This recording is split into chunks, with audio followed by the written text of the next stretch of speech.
Please stop pushing. I can't take this anymore. The concert venue is packed tight. A man behind me keeps pressing into my backside. I'm wearing a mini skirt today with a thong underneath, and it only makes the situation worse. He lifts my skirt and presses himself against my hips. As the atmosphere heats up, someone in front of me slams into me, and I stumble back a step. My body stiffens as I feel like something just slid inside me. My name was Mandy Cox, and I was a diehard fangirl. I wanted a celebrity to notice me, so I dressed for attention. I wore heavy makeup and made sure nothing about me went unnoticed. My low-cut top revealed a wide stretch of skin, and my chest bounced with every step. I paired it with a mini skirt that barely covered my thighs and sexy white stockings which hugged my legs. But when I arrived, reality hit. The concert venue was packed so tightly I couldn't move, and the crowd swallowed me whole. The celebrity was never going to notice me. I craned my neck and shouted, "Darling, take me." I never imagined that line would draw the wrong kind of attention. Instead of the celebrity, it caught a filthy creep. After I shouted it, I became aware of a man behind me, repeatedly bumping into me. At first, I brushed it off. In a crowd that dense, accidental contact was easy to explain. But the feeling wouldn't go away. Something hard kept pressing against my butt from behind. I assumed I'd accidentally backed into his hand where it rested behind me, so I turned and offered a polite apology. "Sorry, I didn't mean to bump into you." He paused, then flashed a leering smile and said, "It's okay, I don't mind." When I turned back toward the stage, I felt him press against me again, more deliberate than before. I kept my attention on the celebrity on stage and shut him out. The man became increasingly brazen,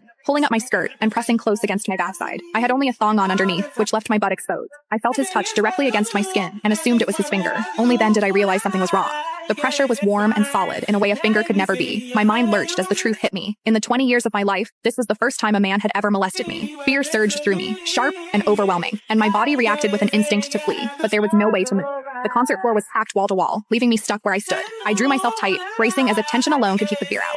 As I did, my hips closed around the man's so-called finger, trapping it between my cheeks. An unfamiliar sensation followed, and warmth rose to my face. What confused me was that I didn't recoil from it. There was a muted comfort to it, and against my will, it sparked a faint sense of expectation. The man behind me seemed to take it as a signal. He moved in closer, repeating the motion until the intrusion was unmistakable. I had lived a sheltered life as a college student, and now I was being toyed with by a stranger while surrounded by people. Shame surged within me without warning. I felt the urge to sob, but my throat closed, and my voice deserted me. Worse still, the pressure forced my thong inward and sent a restless, prickling discomfort through my body that wouldn't fade. A quiet, involuntary sound escaped me, and the embarrassment followed instantly. I gathered myself and strained to suppress it, holding it down until my throat tightened. The blaring music and the screams around me drowned everything out. With every eye fixed on the stage, no one was aware of what was happening to me. At the same time, the intensity continued to rise, touching something deep inside me. I bit down on my lip as cold sweat traced my spine.